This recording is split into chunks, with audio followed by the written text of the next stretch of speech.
Hi, I'm professional sports handicapper Ross Benjamin of RBWins.com. It's Wednesday, May 20th. Time for another edition of my NFL totals, regular season win totals, I should say.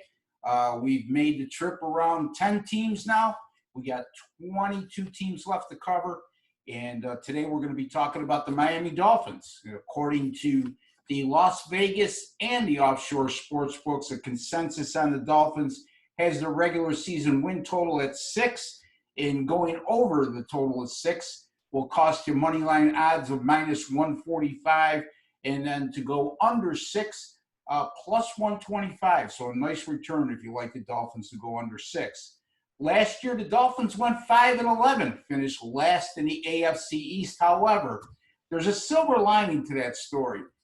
Miami started 0-7 and had all the looks of possibly the worst team ever fielded in the NFL. There was a lot of hints that they were tanking to get Tua Tagovailoa, which they eventually got anyway this year in the draft as the number 5 overall pick.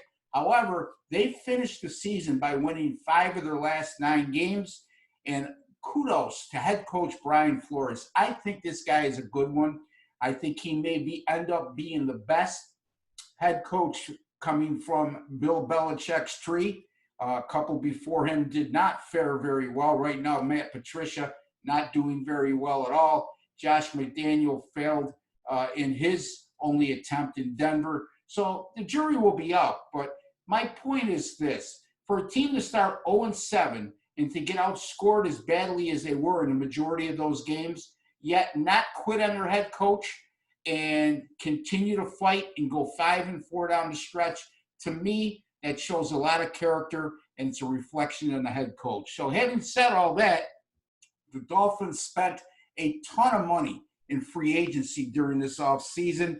As a matter of fact, on the defensive side of the ball, we're looking at Shaq Lawson, former defensive end from Buffalo, was coming off a career year with the Bills.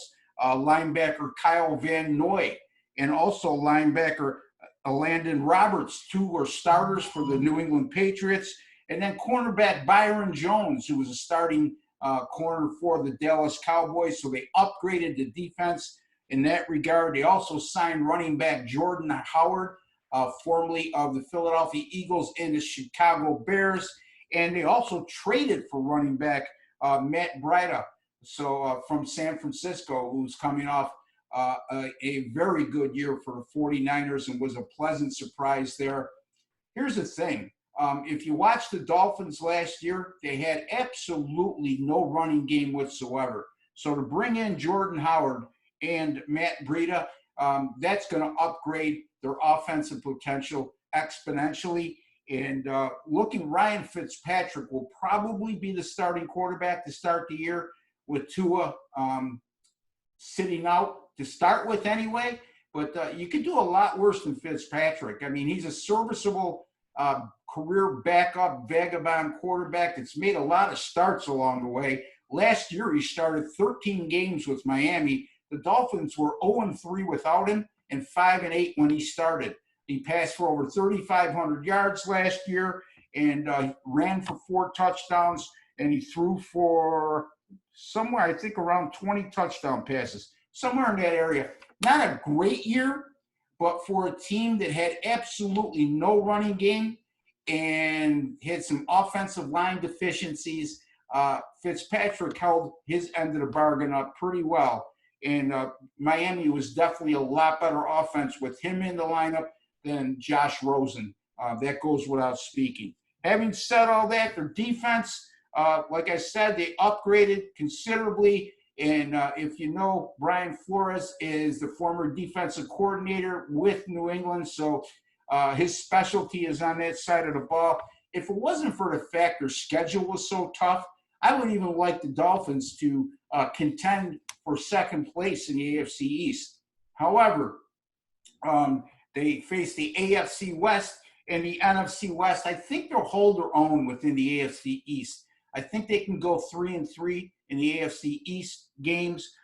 They also have non-division conference games at Jacksonville and against Cincinnati, 2 very winnable games. So I really like the Dolphins here to at least reach 7 wins. At the very worst, get a push for us at 6.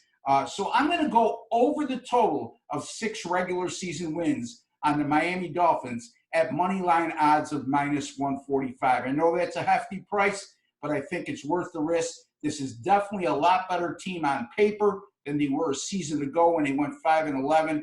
However, their schedule's a little bit tougher. So in any event, I think they could reach 7 wins, and that's the direction I'm going to go. Once again, it's Miami over 6 regular season wins at moneyline odds of -145. Until the next time, good luck with all your picks. Stay safe, be responsible, and God bless each and every one of you.